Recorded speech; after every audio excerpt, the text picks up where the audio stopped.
কথা বলার আছে আপনাদের কাছে, সাংবাদিক ভাইদের কাছে এবং বাংলাদেশের জনগণের কাছে। প্রথমত হচ্ছে আমার ভাইটা যাতে বেঁচে থাকে, আপনারা এর জন্য সবাই দোয়া করবেন। এবং আমি এবং জাবের ভাই ছাড়া ইনকিলাব মঞ্চের হয়ে অন্য কারো কথা ইনকিলাব মঞ্চের স্টেটমেন্ট হিসেবে প্রচার করবেন না। এবং আমরা এখনো পর্যন্ত জানি না যেটা কে করেছে, আমরা কাউকেই সন্দেহের বাইরে রাখছি না।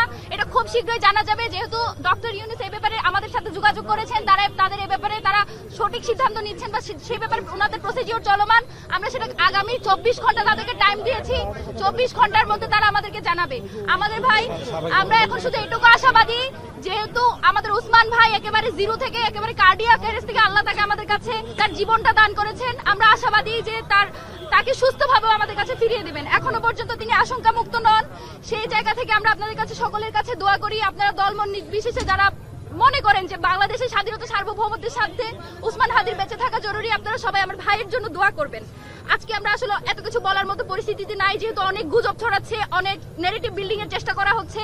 আমরা মনে করেছি এগুলো আপনাদের কাছে ক্লিয়ার করা জরুরি, সেজন্য আমরা আপনাদের সামনে এসেছি। ইনশাআল্লাহ ভাইয়ের যেটা আপডেট সেটা আপনাদেরকে চিকিৎসকরা প্রত্যেকদিন আপডেট দিয়ে জানিয়ে দিবেন। আর আরেকটা কথা ভাই, আমাদের যদি কোনো বক্তব্য থাকে সেটা আমরা ইনকিলাব মঞ্চের যে গ্রুপ আছে, অফিসিয়াল গ্রুপ, সেখানে আমরা জানিয়ে দেব। এর পাশাপাশি ফাতিমা তাসনিম জুমা এবং আমি আব্দুল্লাহ জাবের আমাদের প্রোফাইল থেকেও আপনাদেরকে জানাবো। সুতরাং এর বাইরে অন্য যে কোনো কথা বলুক না কেন, সেটা ইনকিলাব মঞ্চের অফিসিয়াল কোনো বিবৃতি না। সুতরাং আগামীকাল 12টা বাজে শাহবাগে আপনাদের সাথে দেখা হবে। আর সবাইকে অসংখ্য ধন্যবাদ। আপনারা সারাদিন অনেক পরিশ্রম করেছেন, কষ্ট করেছেন। আমাদেরকে তো এই ইনসাফের লড়াই চালিয়েই যেতে হবে। আমাদের আগামীকাল দুপুর 12টায় শাহবাগে ইনকিলাব মঞ্চের গণপ্রতিরোধ সমাবেশ।